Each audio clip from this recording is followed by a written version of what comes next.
साथियों, जय भीम। साथियों, बाबा साहब द्वारा लिखित पुस्तक हिंदू नारी का उत्थान और पतन, बाबा साहब द्वारा लिखित यह पुस्तक, इससे बहुत ही अच्छी एक जानकारी निकल कर आई है कि वैदिक काल, उपनिषद काल में स्त्रियों की स्थिति, महिलाओं की स्थिति क्या थी। साथियों, मैं प्रयास कर रहा हूं कि बाबा साहब द्वारा लिखित साहित्यों में से कुछ छोटे छोटे कंटेंट, महत्वपूर्ण कंटेंट को छोटे छोटे वीडियो के रूप में बनाकर आपके लिए उपलब्ध करा सकूं।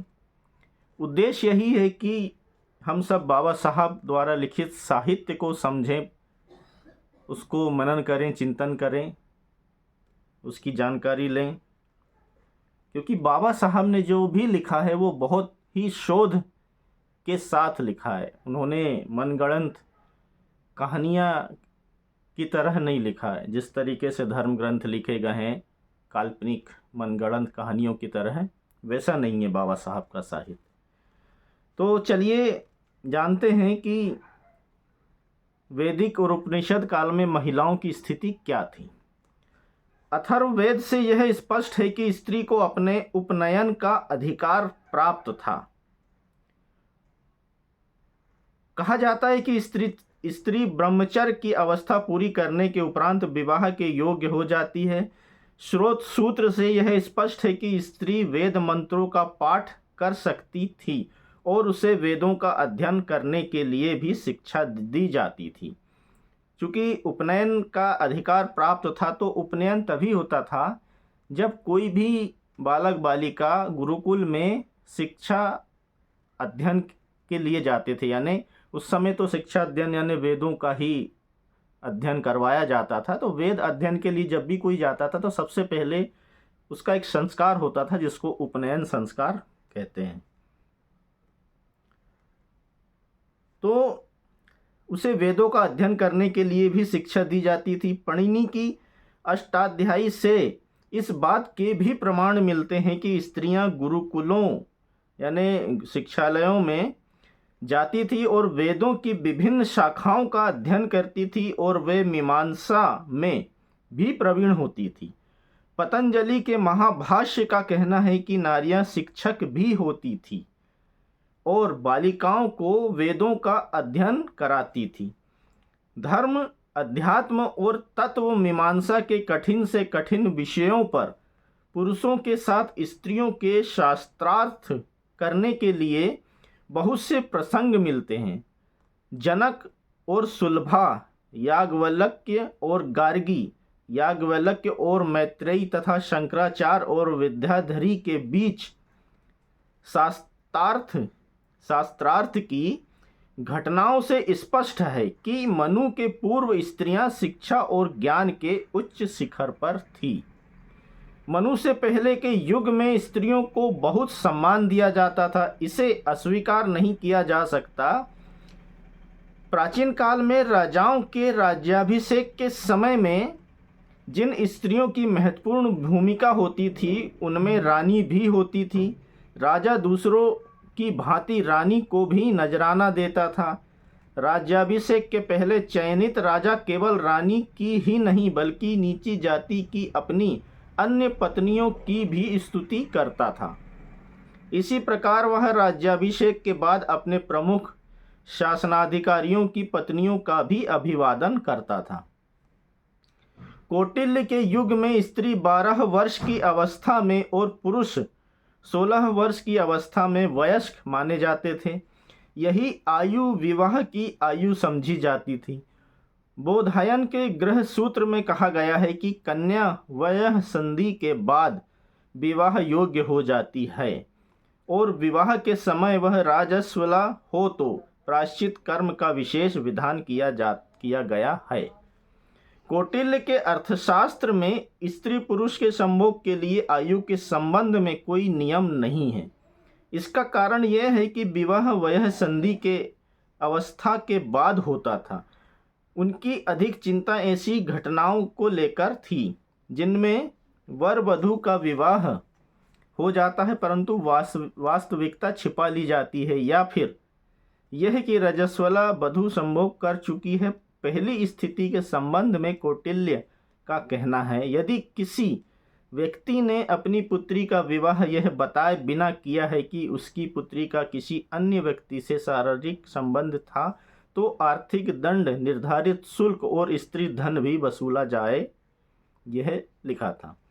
यदि कोई पुरुष यह बताए बिना किसी कन्या से विवाह करता है कि उसके किसी अन्य स्त्री से शारीरिक संबंध थे, तो वह न केवल उक्त आर्थिक दंड का दुगना दंड स्वरूप देगा, बल्कि जो शुल्क और स्त्री धन उसने वधू को दिया है वह भी जब्त हो जाएगा।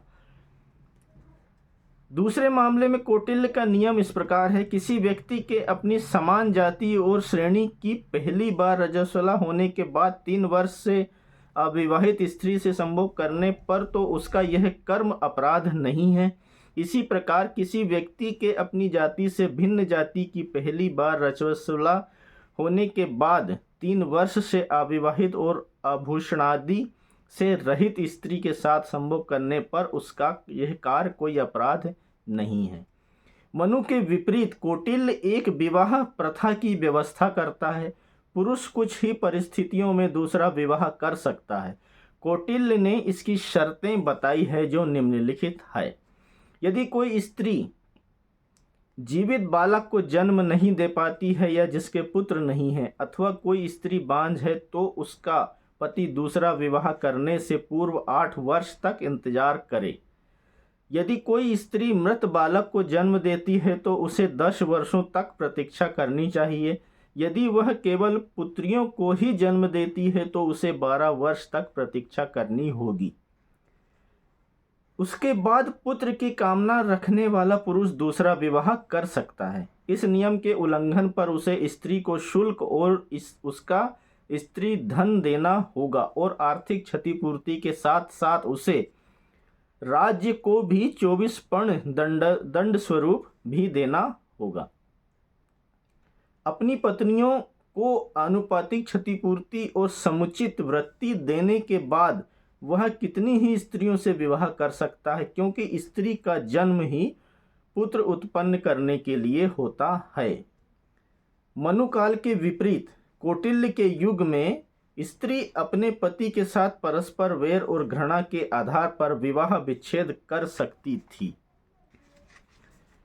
स्त्री अपने पति से घृणा के आधार पर उस पति की इच्छा के विरुद्ध अपना विवाह संबंध नहीं तोड़ सकती। वह पति भी अपनी इच्छा से अपनी स्त्री की इच्छा के बिना उसका परित्याग नहीं कर सकता, परंतु परस्पर वैर होने पर ही ऐसा विवाह विच्छेद हो सकता है। यदि एक पुरुष अपनी स्त्री से खतरा अनुभव करता है और उससे विवाह विच्छेद करना चाहता है, तो वह उसे उसका स्त्री धन लौटाकर ऐसा कर सकता है। अगर कोई स्त्री अपने पति से खतरा अनुभव करती है और उससे विवाह विच्छेद करना चाहती है, तो उसका पति की संपत्ति पर कोई अधिकार शेष नहीं रहेगा। पति के दुष्चरित्र होने पर प्रत्येक पत्नी अपना विवाह विच्छेद कर सकती है। जिस स्त्री को अनिश्चित काल तक भरण पोषण मिलने का अधिकार है, उसे उसकी इच्छानुसार या उसकी आय के अनुपात में आवश्यकतानुसार अधिक अन्न और वस्त्र उपलब्ध कराए जाएं। यदि यह अवधि सीमित है तो धन का एक निश्चित भाग जो भर्ता की आयु के अनुपात में निश्चित किया गया हो, वह उस नारी को दिया जाए, बशर्ते कि उसे शुल्क जो उसे उसके पति को पुनर्विवाह की अनुमति के कारण देय है, वह शुल्क स्त्री धन और क्षतिपूर्ति की राशि नहीं दी गई हो। यदि वह अपने ससुर कुल के किसी व्यक्ति के संरक्षण में रहना चाहती है अथवा वह स्वतंत्र रूप से रहना आरंभ कर देती है, तो उसके भरण पोषण के लिए उसके पति पर दावा नहीं किया जा सकता। इस प्रकार भरण पोषण का निर्धारण होता है। कौटिल्य के समय में किसी एक बार विवाही गई स्त्री अथवा विधवा के पुनर्विवाह पर कोई प्रतिबंध नहीं था। कोई स्त्री अपने पति की मृत्यु के बाद धर्मपरायण जीवन यापन करने की इच्छा करती है तो वह तुरंत अपनी स्थायी निधि और गहनों को प्राप्त करने के साथ साथ बकाया देय शुल्क भी प्राप्त करने की हकदार है। यदि इन दोनों को प्राप्त करने के बाद वह पुनर्विवाह कर लेती है तो उसे इन दोनों को ब्याज सहित लौटाना होगा। वह दूसरा विवाह करना चाहती है तो उसको पुनर्विवाह के समय वह सब दिया जाएगा जो उसे उसके ससुर या उसके पति अथवा दोनों ने दिया था। स्त्रियां कब पुनर्विवाह कर सकती है, यह पतियों के परदेश या विदेश में प्रवास के प्रसंग में स्पष्ट किया जाएगा। यदि कोई विधवा अपने ससुर द्वारा चयनित पुरुष के बजाय किसी अन्य पुरुष के साथ विवाह करती है तो वह उस संपत्ति से वंचित हो जाएगी जो उसे अपने ससुर अथवा मृत पति से प्राप्त हुई होगी। जब कोई स्त्री किसी रिश्तेदार से पुनर्विवाह करती है तो उस पति की ज्ञाति यानी नातेदार उसके पुराने ससुर को वह सब संपत्ति लौटा देगी जो उस स्त्री की अपनी होनी थी। जो किसी स्त्री को न्यायतः अपने संरक्षण में लेता है वह उसकी संपत्ति का भी संरक्षण करेगा। जो स्त्री पुनर्विवाह करती है वह अपने मृत पति की संपत्ति पर अधिकार करने में सफल नहीं होगी। यदि वह धर्मपरायण जीवन व्यतीत करती है तो उसे ऐसा अधिकार होगा। कोई भी स्त्री पुत्र या पुत्रों सहित पुनर्विवाह करने के बाद अपनी संपत्ति यानी स्त्री धन का स्वेच्छानुपूर्वक उपयोग करने के लिए स्वतंत्र नहीं, क्योंकि उसकी संपत्ति उसके पुत्रों को प्राप्त होगी। यदि कोई स्त्री पुनर्विवाह के पश्चात इस तर्क पर अपनी संपत्ति लेना चाहे कि उसे अपने पुत्रों का भरण पोषण करना है तो जो उसके पूर्व पति से जन्मे थे तो उसे वह संपत्ति उसके नाम करनी होगी। यदि किसी स्त्री के कई पुरुष हों और वे कई पतियों से उत्पन्न हुए हो तो वह अपनी संपत्ति पर वैसे ही अधिकार कर सकती जैसे कि वह उसे अपने पतियों से प्राप्त हुई हो। जो स्त्री फिर से विवाह करने की इच्छा करती है वह उस संपत्ति को भी अपने पुत्रों के नाम करेगी जो उसे पूर्ण अधिकार सहित प्राप्त हुई है।